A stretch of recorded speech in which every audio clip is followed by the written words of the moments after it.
Welcome to my channel, Eko Nanay. Ngayon ay magluluto tayo ng chicken curry. On my own style, nagpainit ako ng kawali at nilagay ko na nga ang mantika. Ngayon ay igigisa natin ang ating sibuyas, bawang at luya.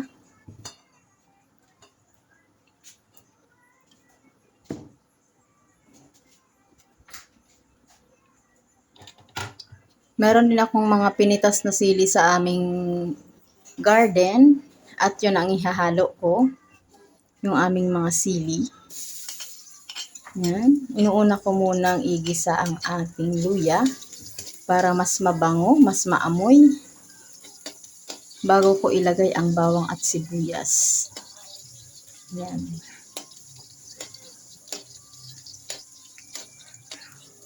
Kapag medyo naluto-luto ng ating luya at nag-brown-brown na ito, pwede na natin ilagay ang ating sibuyas at bawang.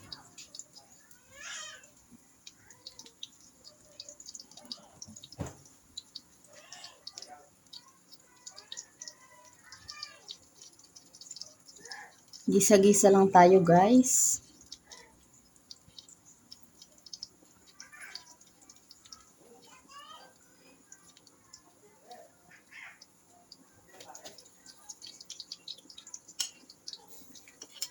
Lagyan na natin ang bawang at sibuyas.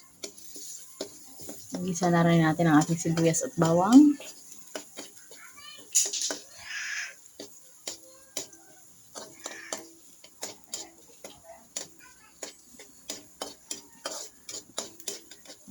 Gisahin lang natin ito hanggang sa mag-golden brown na siya.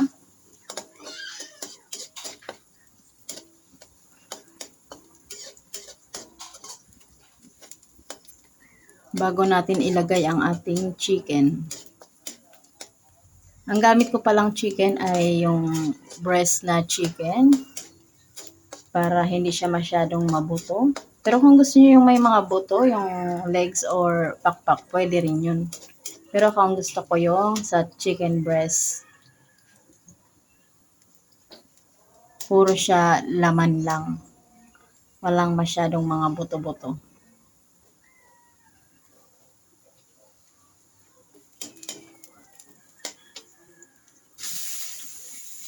Dadagdag na natin ang ating hiniwa-hiwang chicken breast.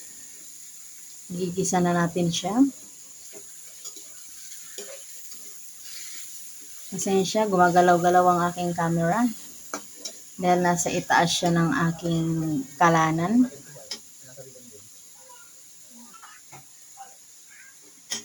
Ayusin ko kasi parang gumagalaw-galaw. Nabunggo kasi. Ayan, mahirap pag walang taga-video. Pero okay lang yan. Caring-carry yan. Lagyan na natin ang ating black pepper. Gisa-gisa lang natin muna siya hanggang sa mag-golden brown na rin yung mga chicken. Gisa-gisa lang bago natin ilagay ang iba pang ingredients. Siya nga pala, ang ilalagay ko lang dito is carrots. Dahil ito ay budget na chicken curry. Nalagyan ko na po siya ng asin at kaunting patis. Lalagyan natin siya ng kaunting patis at asin.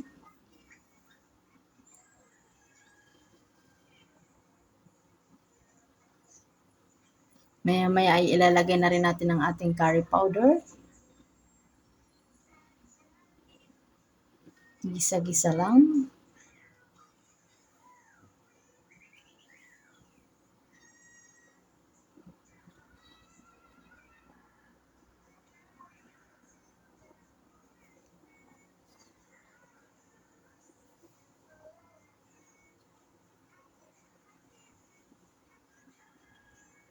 Yan, nilagyan ko siya ng pampalasa. Nilagyan ko siya ng konting pampalasa. Chicken powder. Para mas malasa. Mamaya naman ang chicken curry.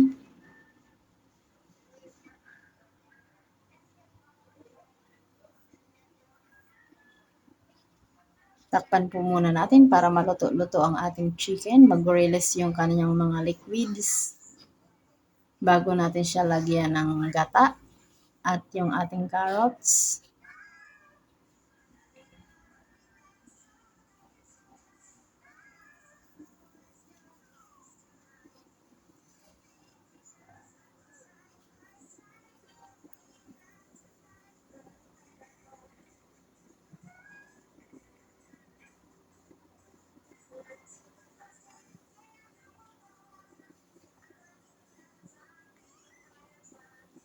After 10 minutes, ayan, medyo naluto-luto na ang ating chicken.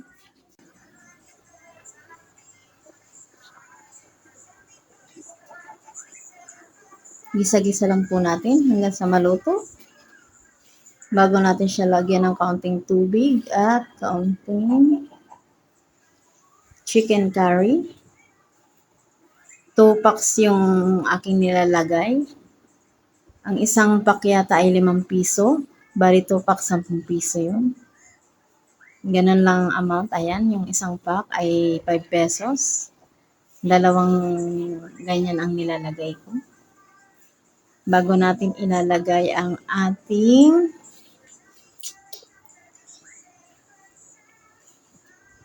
ating tubig at ang ating gata.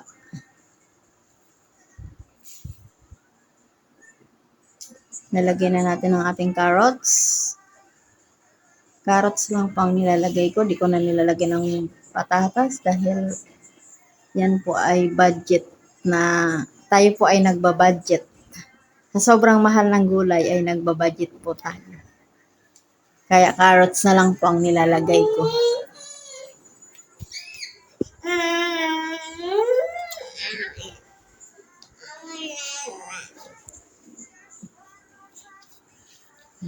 Halo-haloin lang po natin hanggang sa maluto-luto at magisa rin pati ang carrots.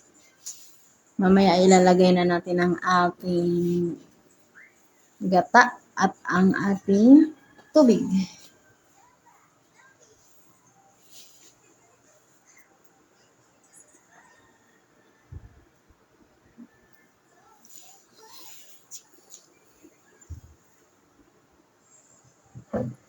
Ayan, nilagyan ko po ng kalahating baso ng tubig. Papakuluin lang po natin ito. Pag kumulo na siya, lalagyan na natin ang ating gata. Kung meron kayong tomato paste, pwede nyo pong lagyan ng tomato paste. Pero kami ngayon ay wala kaming tomato paste. Kaya yan, hindi ko na nilagyan. Meron nga pala akong tinadtad na mga sili. Idadagdag ko rin dito maya-maya. Kaya ito ay spicy chicken curry talaga. Pero kung may mga bata kayo, yung may mga baby, ganun, maliliit na bata, at bawal hindi naman pwede ang anghang, wag nyo na lang lagyan ng sili. Sa mangkok nyo na lang lagyan ng sili. Pero ako, dahil kami lang naman ang anak kong binata ang kakain nito, dahil yung baby ko ay hindi kumakain nito, yung ulam niya ay nilaga ko na lang yung chicken niya. Kaya ayun, ihahalo ko na dito ang sili. Ngayon ay halo na natin ang ating gata. Kokomama ang gamit ko. Isang pouch lang. Yan. Tapos antayin na lang natin siyang lumapot at maluto. Yan. Medyo creamy siya, oh. Dahil konti lang ang tubig na nilagay ko. Tama lang na maluto ang ating chicken at ang carrots. Yan. Solve na ito. Busog sarap na naman tayo nitong tanghalian natin. Yan. Nilagyan ko nga ng konting tubig ang ating pouch para masimot yung ating gata. Yan, pakuluan lang po natin hanggang sa lumambot ang ating carrots at ang ating chicken. Maya-maya ihahalo na natin ang ating tinadtad na sili. Yun ay pinitas ko sa ating bakuran. Iba't ibang klase ng sili. Yan, halo-haloin natin para mag-mix yung lasa ng coconut sa chicken. Halo-halo lang konti lang. Dahan-dahan, baka madurog naman yung chicken at saka yung carrots. Ayan, ang bango ng aroma niya. Mabango yung curry, saka yung coconut, at saka yung mga luya na nilagay ko. Sibuyas, bawang. Ang bango ng amoy niya. Tinikman ko nga kung tama na bang lasa. Perfect na, okay na. Okay na po ang kanyang lasa.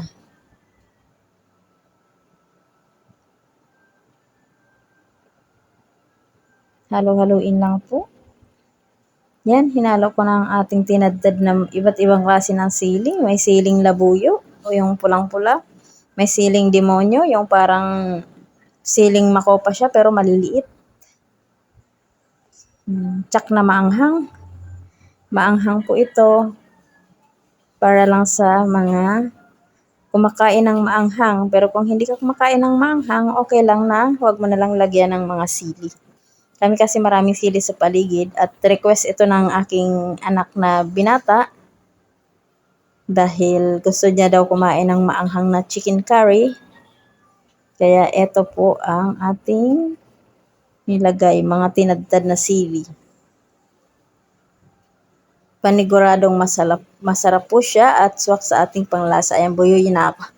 Bulol na po ako. Ayan, pakuluin lang po natin at maya-maya ay luto na po ito. Titikman na po natin. Takpan po ulit natin para maluto-luto pa.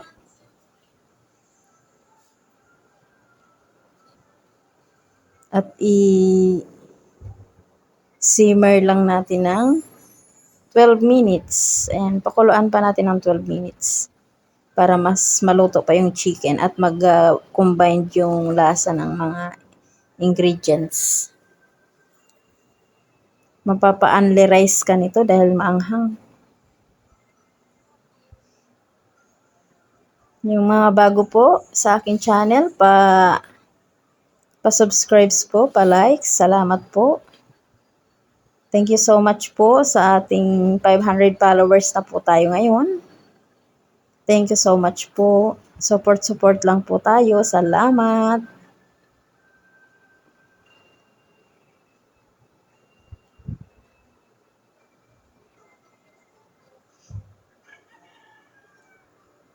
Ayan, after 12 minutes, luto na po ito. Si-serve na lang po natin at kainan na naman. Happy eating! Magandang hapon po sa inyong lahat. Thank you for watching my video. Pa-support po, pa-likes, pa-subscribe. Salamat!